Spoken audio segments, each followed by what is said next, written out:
Museum Gemini Gallery with Lowell Grissom, brother of Gus Grissom. Hello, Lowell Grissom. How are you, sir? I'm good. How are you today? Well, of course, I was surprised to see him walk into our museum today. You've been here many times, I have. and we are so. I asked him to be on our program. He's here with Earl Mullins is over here to my left. Earl has a museum in Bon Air, Missouri, that celebrates the Grissom family and the accomplishments of Gus. And his brother Lowell has been champion for years. Coincidentally, some things in space history I was working on concerning Mercury. But let's talk to Lowell here a minute. Please tell everybody why you're here at the American Space Museum on this date and where you live. And Well, I generally come down on January the 27th. I was a board member for the Astronaut Memorial Foundation and now an advisor, and they keep calling me back, so I keep attending, and I'm looking forward to the ceremony in the morning. Hopefully, weather will cooperate. this is the weekend of NASA remembrance of our fallen heroes. Of course, the Apollo 1 fire claimed your brother on January 27th, 1967, as well as Ed White and Roger Chaffee. And then, of course, the Challenger launch accident. We don't celebrate it. We remember it on the 28th of January. And February 1st was the reentry disaster of Columbia. And here on the Space Coast, we're immersed in a lot of wonderful celebrations. The American Space Museum has partnered with the city of Titusville. For decades, they've been doing an astronaut memorial at Sandpoint Park. And let me move further away there, Marty, from that. It's a privilege for myself to be the master of ceremonies for that with Al Thoreau, and quite a beautiful ceremony. You've been part of that before. Yes, I've attended that a couple of times. Virgil. Right. And we laid flowers on the plaques of the fallen astronauts over there. Astronaut Winston Scott is going to be our keynote address speaker this year. And we have good things to say about all 17 astronauts we're going to, that are in our hearts immortalized forever. How can you not do it? Right. But you mentioned the Astronaut Memorial Foundation. Tell us a little bit about that organization and where they're going to do their thing tomorrow. Well, it's been in existence for some time now. Of course, they have the Space Mirror out there that lists the names of all of those fallen astronauts, and they also have a Center for Space Education, which is one of the most important parts of the organization. It is. I've made dry ice comets out there for the crew, for the kids. All international, too. It used to be a lot of international kids. Right. But that's the living memorial to those fallen heroes. That we take great pride in that, and the continuing of space exploration, and just remembering what those heroes did for us. Exactly. Thad Altman is over that and Correct. has been for many years, and he's a great guy, does a great job out there.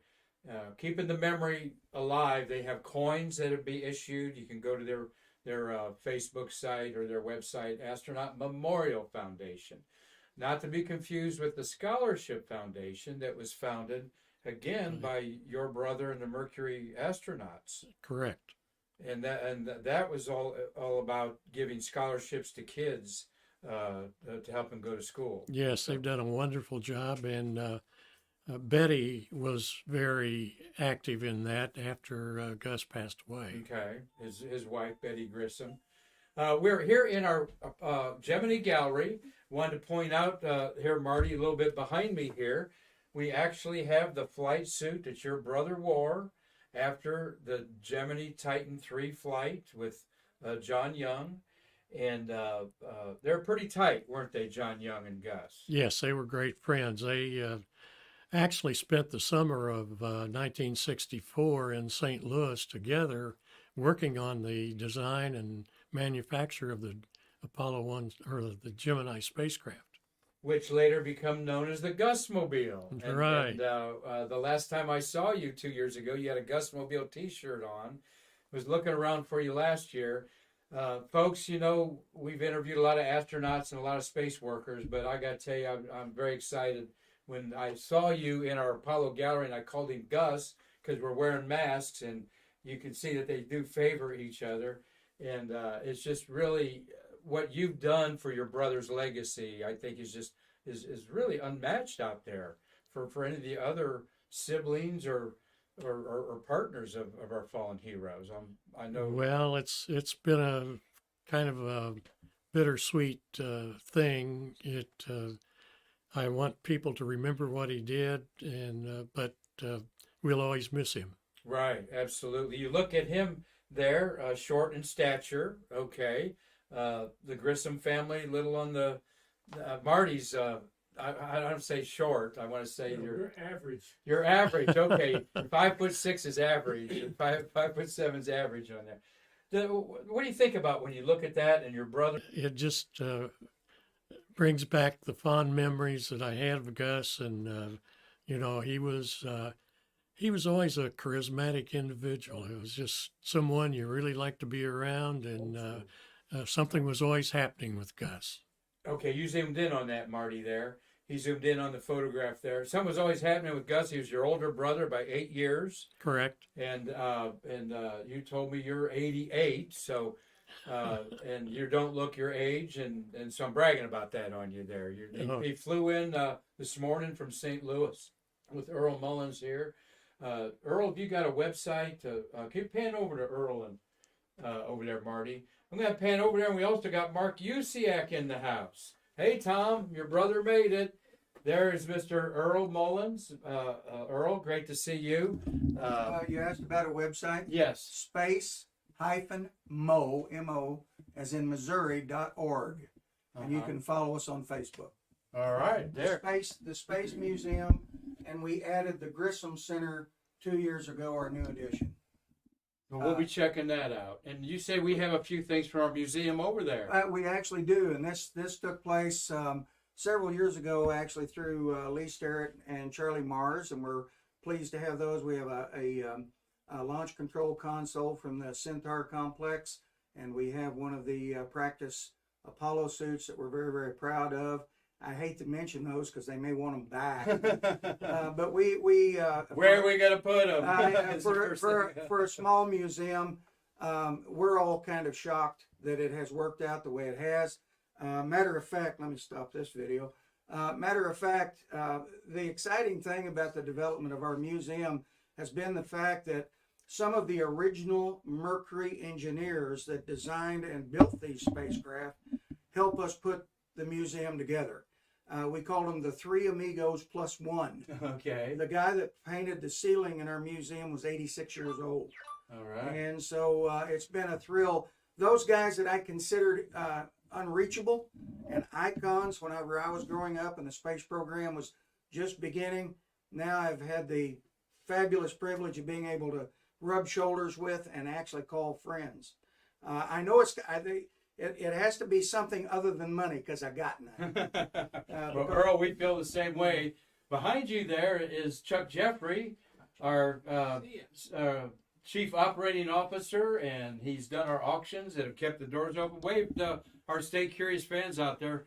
You hear me talk about Chuck and our auctions. Here he is, our auctioneer, and he's so important to our museum about knowing what's going on here. Chuck, we've corralled Mr. Lowell Grissom here. See you again. How are you? Good. He stopped by you. for the weekend of memorial festivities here. We've got a big board meeting going on. The first time in 2 years that our board's been able to meet face to face. And USIAC, wave to your brother Tom there. Okay. He doesn't need that sweatshirt on. It's warm enough up here and there. But he's going to be involved this weekend. Thank you, guys. Thank you, Earl, Chuck. Thank you for all you do for the museum there. And we'll get back over here to Lowell and myself. Lowell, it's quite a weekend. We have an event with the city on Saturday. Thursday is the Astronaut Memorial.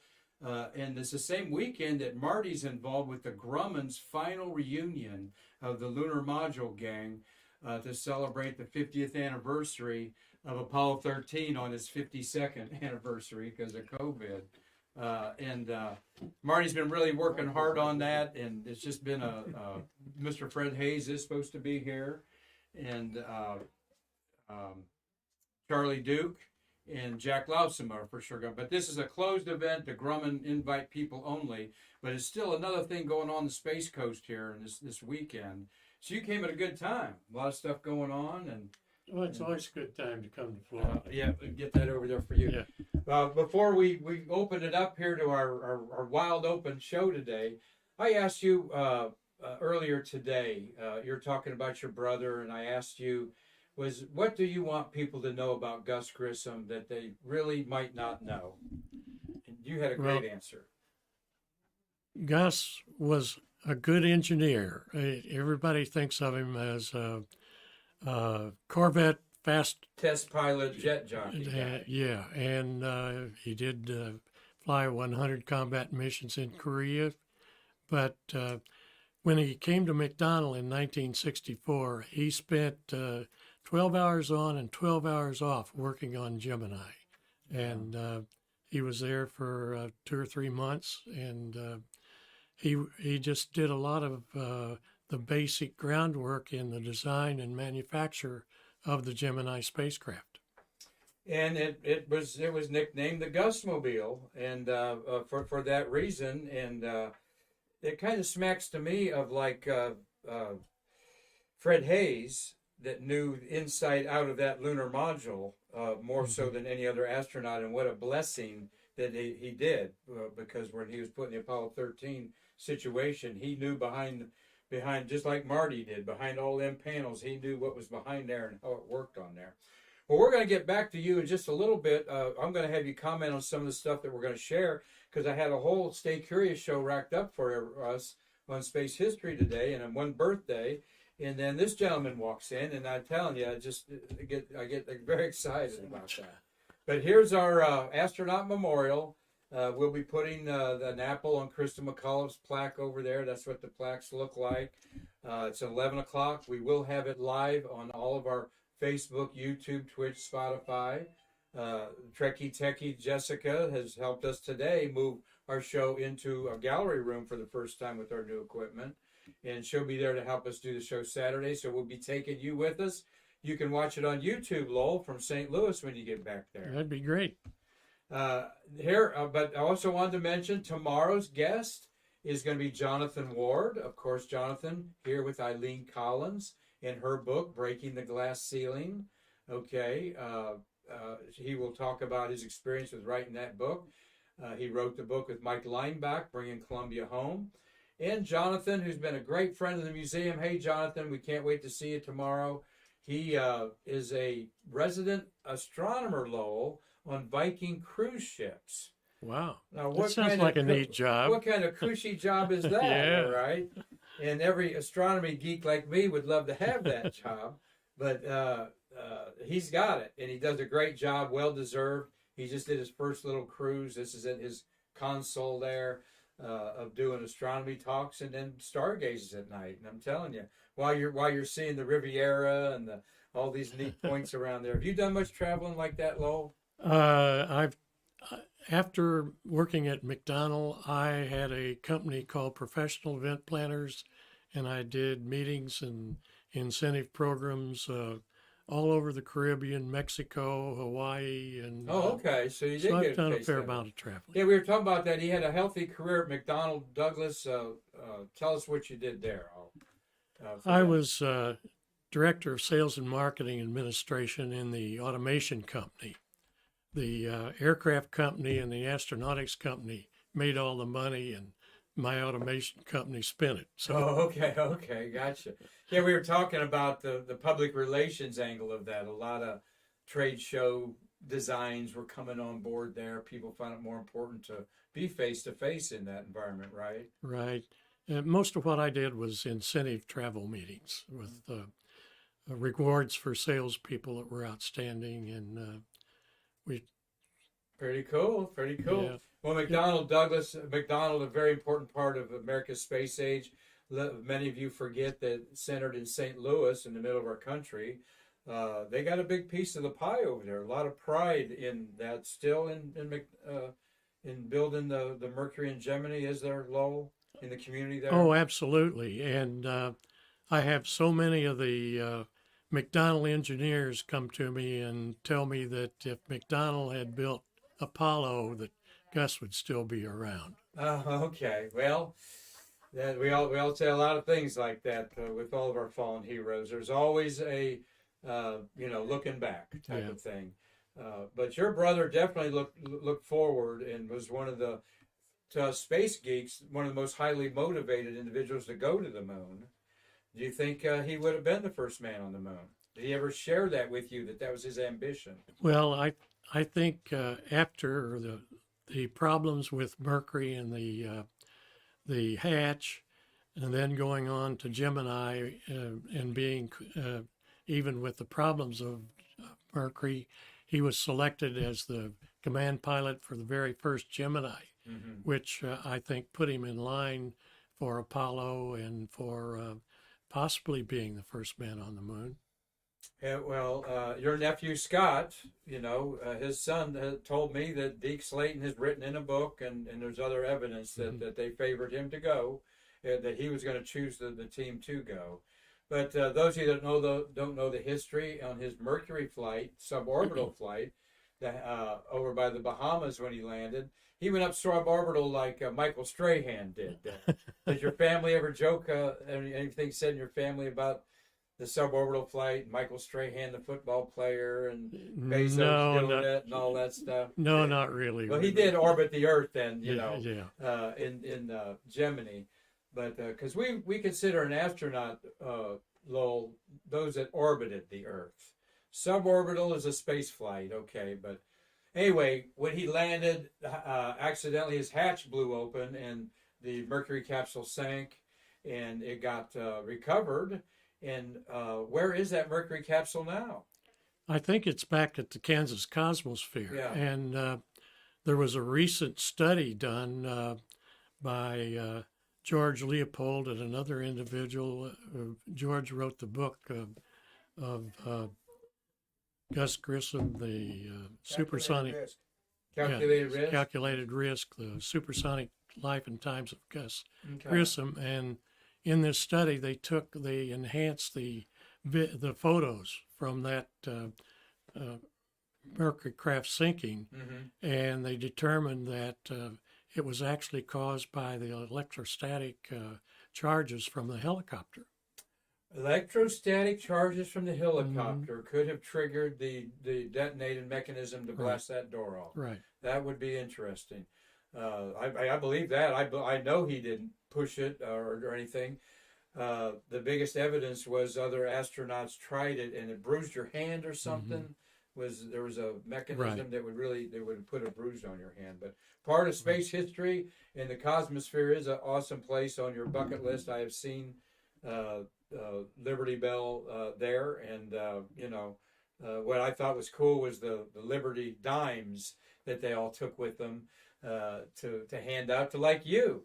Did you get any memorabilia from that flight that brother said here? Gus gave all of the females in the family one of the dimes. Did he? And it had a medallion with it that had the date and time of the Mercury. And those have been passed down in your family. Right. Well, we're talking with Lowell Grissom, brother of Gus Grissom. Flew in this morning from St. Louis to attend the astronaut memorial services of just not his brother, but you feel for all the families, of course. Oh, absolutely. What you address that a little bit about? Have you been helpful to some of the other families, or anyone looked toward you, the Challenger or Columbia people, to see how you got through it? Well, we with the Astronaut Memorial Foundation, of course, those families are involved as well, and I've become friends with a lot of them, and we kind of help each other along. Well, we're talking with Lowell Grissom here. Lowell, we're going to get into a little more space history. We talked about our speaker tomorrow. You're not going to want to miss. But it's a happy birthday to this guy. Mario Troopers is nicknamed Runco. This is, we love our shuttle astronauts. Let's face it, they're the future of our museum. Happy 70th birthday to Mario, nicknamed Trooper Runco Jr., born January 26, 1952, in the High Bridge section of the Bronx near Yankee Stadium. His family moving to Yonkers, New York, in his early teens. So, an astronaut in the Bronx, finally. A true Star Trek lover, an amateur astronomer, and a hockey player. He helped film the popular educational videos, Physics of Toys, on 2 of his 3 space shuttle missions. And he was on STS-44, 54, and 77. And really a great guy.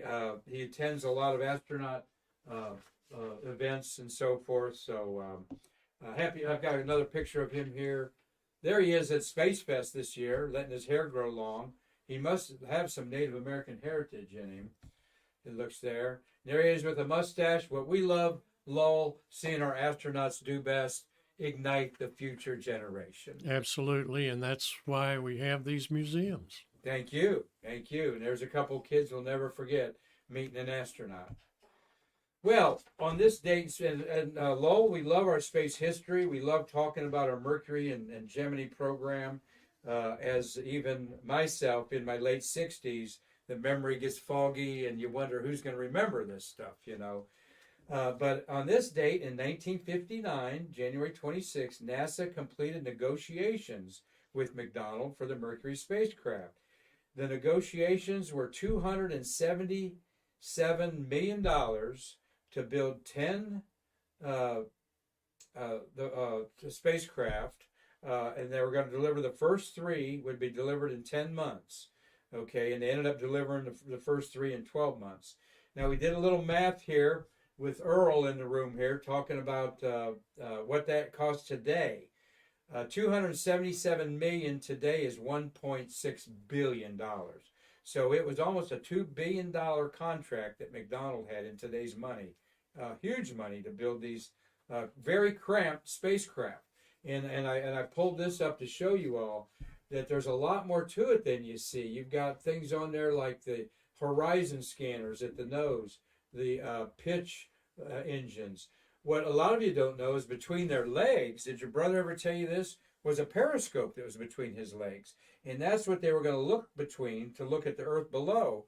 No window. And the Mercury astronauts really revolted that the designers did not want to put a window in that thing. Do you remember anything about that, Lowell? Well, I remember them talking. I guess the astronauts got together and decided that they really wanted a window. And one of the things about McDonnell is if the astronauts wanted something, all they had to do was go to Mr. Mack, and it got done. Oh, really? And Mr. Mack was Mr. McDonnell. Right. Okay. Well, that's why you're the boss. Yeah, you put it on the line there. A window back in those days, Marty, I'm not sure if they were very secure with having the materials that would, you know, go against the vacuum of space. But obviously they've got high performance jets and all that stuff. So, well, that's today in space history, and we thank your nephew Scott published an article in the 1990s stating that he believes. Jared White says this. Yeah. Okay. Well, it's someone that thinks that there's a sabotage with the Apollo 1 crew. Is that what they're insinuating? Yeah. And I've never heard anything about that of you. But thank you for your comment, Jared.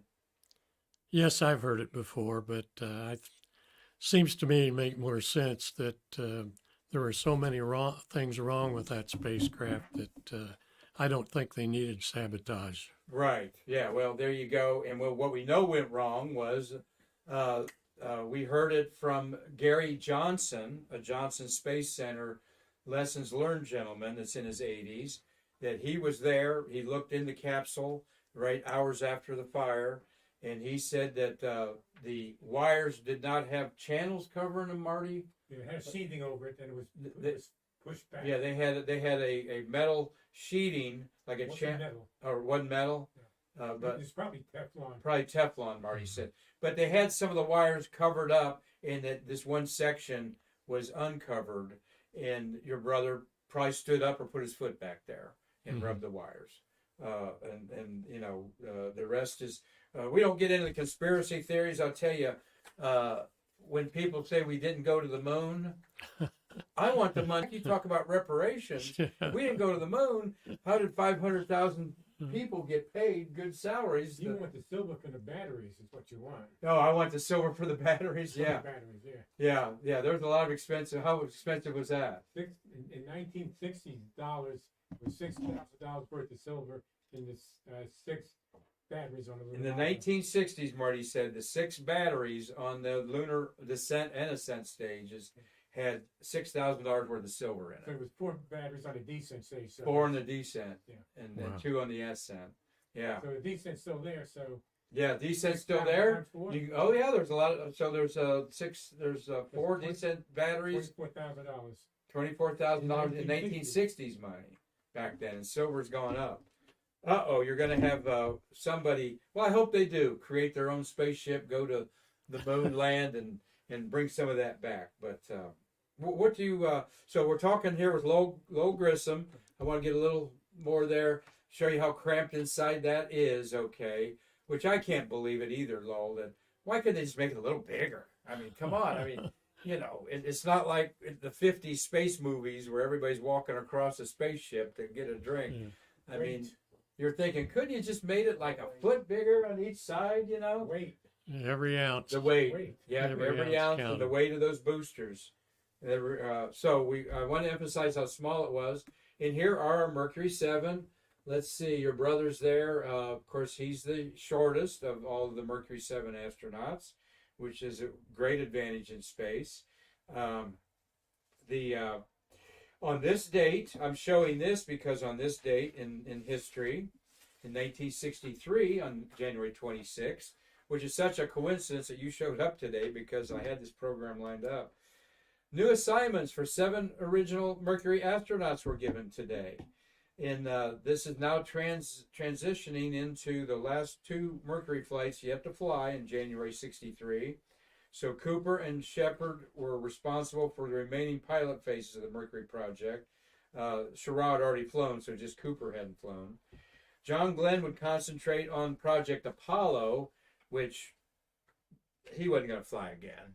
Yeah. They weren't going to fly again. Did guests ever say anything about John not going to fly again? Or No, never heard anything All like right. that. was he heartbroken he didn't get the first orbital flight? Or was he happy with pioneering a suborbital flight? You ever say about that? I think he thought that second flight should have been a Orbital. orbital flight. Yeah. But, I do never- too. Yeah. Mhm. But well, as we know, there's a lot of they're and like Lowell pointed out, though they're known as test pilots, macho males. All right, Mhm. we want to emphasize that Gus Grissom was every bit of a brilliant engineer as he was a pilot. And after all, he did design a lot of this, and I read about it too, where he designed where the control panels were going to be and things like Right. that, correct? Right. He's in there. Scott Carpenter would cover lunar training, but he was already blackballed by Christopher Kraft for what Kraft thought was using up too much valuable fuel to look around scientifically. Gus was going to specialize in Gemini, okay, and it would become known as the Gusmobile. Wally Schirra would be responsible for Gemini and Apollo operations. Let me show another picture of these guys that we love to show. The classic photograph of them training, okay. This is a 1960s photograph with the 7 original Mercury astronauts participating in the Air Force survival training exercise. Now, you always thought they dropped them in some exotic island like Guam or something like that. Stead Air Base in Nevada is where they did their training. Yeah. And Gus ever write home about any of this training? to you, or- Not that I recall. Okay. And there he is. Of course, that's Al Shepard in the middle there. He looks more like what's the actor who's in the movie Cat Ballou? cat balloon movie. Lee Marvin. Lee Marvin. Yeah. Yeah. He reminds me of Lee Marvin's attitude right there. I don't know why I say these things, Lowell. It's just part of it. But they're trained there. I like the camera that Deke Slayton's got on the right there hanging off of him over there. And here also the Gemini astronauts also had training like this. And look at out of character Neil Armstrong having a lot of fun there. Frank Borman, that's John Young, second from the left, and Deke Slayton there. They used a parachute to make clothing out of to train on. We forget about this training type of stuff, but it was also new to everybody. And one of the things that was new, Lowell, was the fact that, and there we are at your boyhood home there. Tell us about that place and what goes on there in Mitchell, Indiana. Well, it's I was born there, and Born in that building. in that building. Gus was 1 year old when Mom and Dad moved there. It's now been opened as a sort of a museum. It houses some of the artifacts from our childhood, and it's in the little town of Mitchell, Indiana. And you had a 50th anniversary celebration there. Isn't that what it was the key event you had a few years ago where you had astronaut... well, we've had Charlie Duke and we've had Harrison Schmidt. Yeah. Come there at his house. Yes. And do you have an event planned for this year, next year? I think they're working on another, what they're calling a galactic gathering. Okay. But I'm not sure what the. Well, what that's you Google me on you get a hold of me on that galactic gathering, because not only do I want to see that, but I want to see the statue of Larry Bird in French Lick down there, which is near there, right? Oh, it's just a few miles away. Of course, though you lived in St. Louis a lot of your life, he's a solid Hoosier there with the Indiana Indiana basketball and all that in there. What's that look like today in January? A lot of snow piled up around it, you think? Today? Is the weather pretty good Well, or bad there? this winter we actually haven't had a lot of snow. It's terribly cold though. Yeah. And how about St. Louis? Have you had any snow in St. Louis? Very little. It's St. Louis gets about the same thing as Southern Indiana. Marty Winkle's behind our Streamlabs computer console there. Marty, you have a question? Yeah, Jared White again. Good question. Recently, Jeff Bezos and Richard Branson got to space. If given the opportunity, would you follow in your brother's footsteps and take a flight to space with Blue Origin or Virgin Galactic or SpaceX? Sign me up. Sign him up. Marty's question is, thank you. That's from Jared White. Thank you, Jared. He's a new watcher there. Would Lowell Grissom go on a Blue Origin suborbital flight? And you said sign you up. All right, exactly. Let's go. Well, that'll make me want to go with you too. Okay, so, but maybe we can let Mr. Bezos know that. But you look like you're in great health, and we all have issues as we get older. But that would be awesome. Would you ever meet Wally Funk or any of the Mercury lady astronauts? No, I haven't. Okay. All right. Well, here is how we honor your brother out there at the Gemini Monument. They've actually been refurbished since I took this picture. They recoded where the rebar was coming through there. But of course, he passed away before 1999 and 2000 when Spaceview Park was created with the handprints of astronauts in bronze. And what a beautiful bronze of your brother there. Yes, that's... you've seen it many times. I've walked over yes, there. I've been there, and I think it's a wonderful tribute to not only Gus, but all the astronauts. And, of course, we have a bust of Ed White there. Sandy Storm is the lady that did this 20-some years ago. And it's really, in my mind, a Taj Mahal, a Eiffel Tower of the world. It's the only place you can put your handprints on other moonwalking astronauts. Neil Armstrong's there, Gene Cernan, and we wish we had Gus's handprints. But I imagine his would be a little smaller than my hand. And then the first thing astronaut people usually say is, "Boy, they got small hands." Well, not all of them, but because they were all under 5'8" and that thing. I don't There- think they're small. They're the same size as mine. That's the same size. Yeah, Marty's got big hands there. There you are 2 years ago with your Gus Mobile shirt on there. See, you haven't aged a freckle there at all there. Well, I don't know about that. But I had to throw that in there because it was so wonderful to see you on our Space Coast. And you handed me this card, and I had to show you. I have this on my desk. Remember Gus, Ed, and Roger. And we certainly do, Mr. Grissom, and we certainly do. And that's what this week's all about. And every opportunity Stay Curious has to put your brother in good light, we always do that. I appreciate that. I know he was a hell of a guy, and just, you know, that's the sacrifice we all make. They knew it, and they rose from the ashes and beat the Russians to the moon. And thank God something like that didn't happen in space. You know what I mean? Right. In there. At least we learned a lot from it, and Exactly. probably was the reason that we were able to get to the moon in the decade of the 60s. Because Gemini Apollo 7, 18 months later, was a very flawless mission, 10 days. And Gus Grissom, Wally Schirra, who lost his buddy Gus, you know, he endorsed it. So what more could you get? Yeah, Marty. Yeah, Dave Stang wants to know, can we purchase that shirt? Dave Stang wants to know where you can buy a Gus Mobile T-shirt. At the old house in Mitchell, Indiana, it came from there, and Okay. they still sell them, I think. I'll see if Earl can hook us up with that to find out how to get those up there, and maybe we can partner with y'all next year or throughout the year and sell some Gus Mobile T-shirts. I'll buy one. I'll buy one. Marty will buy one. There we go. Yeah. There. Well, we hope you've enjoyed this special impromptu edition of Stay Curious with Lowell Grissom.